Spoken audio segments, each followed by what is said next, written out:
Only 5 of 29 countries were making their commitment, and that's now changed. The commitment was at 2%. Ultimately, that'll be going up quite a bit higher than that.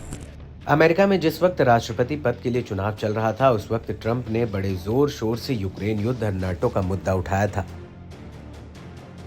Trump ने कहा था कि वो white house में आते ही Ukraine युद्ध रुकवा देंगे, लेकिन अपने इसी बयान के साथ उन्होंने नाटो को लेकर एक बहुत बड़ा ऐलान किया था, जिससे पूरे यूरोप में हड़कंप मच गया था। दरअसल ट्रंप ने कहा था कि अगर नाटो के अन्य देश नाटो के रक्षा बजट के लिए तय किया गया पैसा नहीं देते हैं तो अमेरिका नाटो से बाहर हो जाएगा, और ट्रंप के इस बयान से पूरी दुनिया में खलबली मच गई थी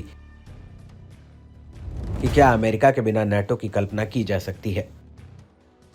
लेकिन ट्रंप की फिर से व्हाइट हाउस में राष्ट्रपति के तौर पर वापसी हो रही है, और इस बीच नाटो का जिन्न फिर से अपने चिराग से निकल आया है, जिसकी वजह से नाटो में दो फाड़ की नौबत आ सकती है।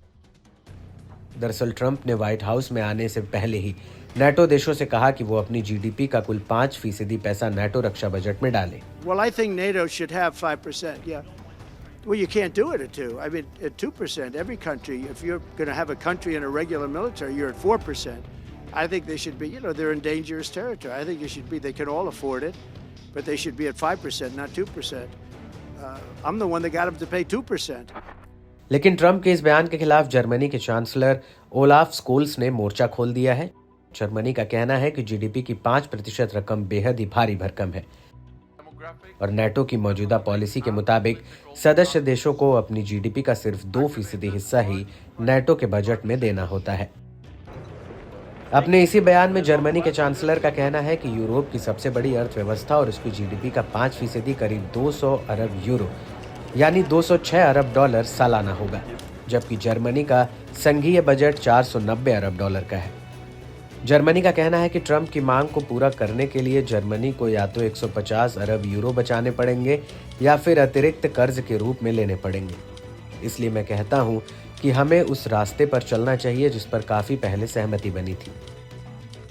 हालांकि जर्मनी के इस बयान के बीच कई यूरोपीय देशों ने ट्रंप की इस मांग पर हामी भरी है, जबकि कई यूरोपीय देश इस टारगेट के खिलाफ है। लेकिन बड़ी बात यह है कि यूरोपीय देश मौजूदा टारगेट 2% को भी पूरा नहीं कर पा रहे हैं। फ्रांस जैसा देश अपना रक्षा बजट बढ़ाने के लिए संघर्ष कर रहा है, जबकि यूके के पास 2.5% के टारगेट को पूरा करने के लिए कोई डेडलाइन ही नहीं है।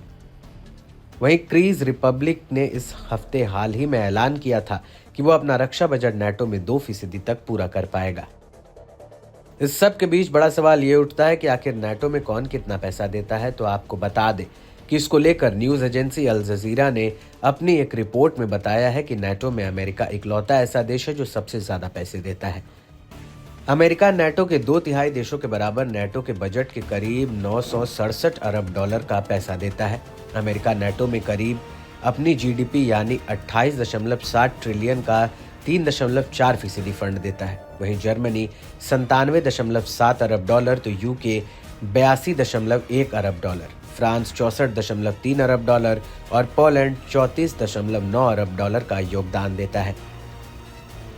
इस सब के बीच आपको ये भी बता दें कि ट्रंप बार बार नाटो को लेकर ऐसी बयानबाजी कर रहे हैं जिससे नाटो के दूसरे देश चिंता में आ गए हैं, और तो और ट्रंप नाटो को भंग करने तक की धमकी दे चुके हैं।